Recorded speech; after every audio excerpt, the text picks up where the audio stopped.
Hey Coach G, how you going today? Yeah, I'm really good. Coach B, how are you? I'm good. Hey guys, today we're going to be talking a little bit about carbo loading and Coach G's 3 top tips. So Coach G, can you tell me a little bit about sort of your first tip on the best way to carbo load? Yeah, no worries, absolutely. So I've sort of got 3 golden rules for my carbo loading.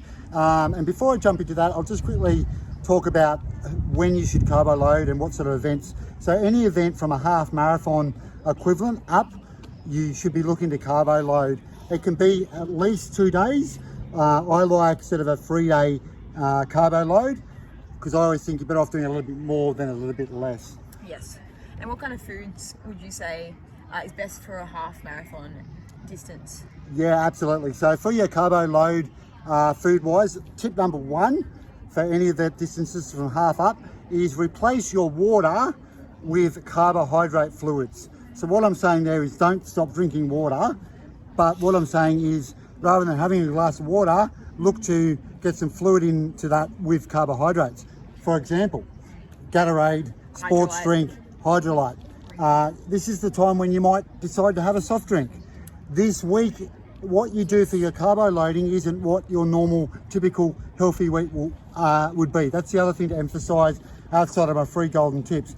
You're eating for performance, you're not eating for general health. So again, tip number 1 is replacing your fluids with carbohydrates. So soft drinks, orange juice is really good in the morning. So having fruit juice, smoothie, as long as it's not too protein heavy. Iced tea. Iced tea, really great. And say if you're a tea drinker, for example, adding more sugar to your tea. So 2 sugars the Kenyan way. That's 100%. And the benefit of having your carbohydrates high in fluid is you're not overeating, but you're topping up your carbohydrate needs for race day. Yeah, and I find doing that just in general with my training, like getting a bit more hydrolyte in after my sessions, before my sessions, really helps. It also has iron in it too, and potassium, which is stuff that you need for your body to keep it running healthily. So it can help you not just in race time too. Yeah, awesome. Tip number 2 in my golden tips is make your evening meal carbohydrate heavy. So what's some examples there, Sarah, of what you'd be having for dinner from sort of Thursday, say if your race is on the Sunday? Pasta, pizza, all the good stuff, guys. Spag vlog is my favorite personally. And then also, your rices, any of your grains.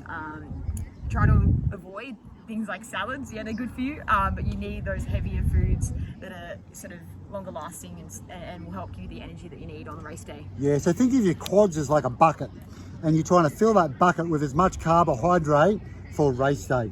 My 3rd and final golden tip of Coach G for your carbohydrate loading is to increase your snacks in carbs.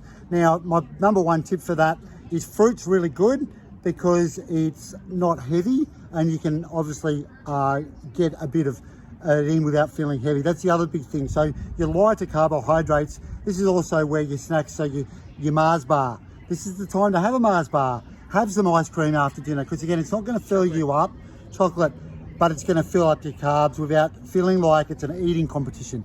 So there's a difference between overeating and carbo loading. So let's go through those 3 tips again. What are they, Coach B? Number 1, hydration, getting in your fruit juices, your sugars. Number 2, we've got our eating dinner prior to, so pasta, pizza, all the good stuff, team. Number 3, Coach G, bring it home. Yep, that's your snacks. So your fruits, your chocolate bars, your ice cream, your high carbohydrate, not necessarily high dense foods. If you do that from Thursday for a Sunday race, you'll be set. I could talk a little bit about your breakfasts and lunches, but I'll just quickly say for breakfast, most people have generally a good carbohydrate meal for breakfast traditionally here in Western society with cereal and things like that. So we won't go too much there, but remember those 3 things and you'll be ready to be carbo loaded for your longer race come Sunday. Woohoo! Yes.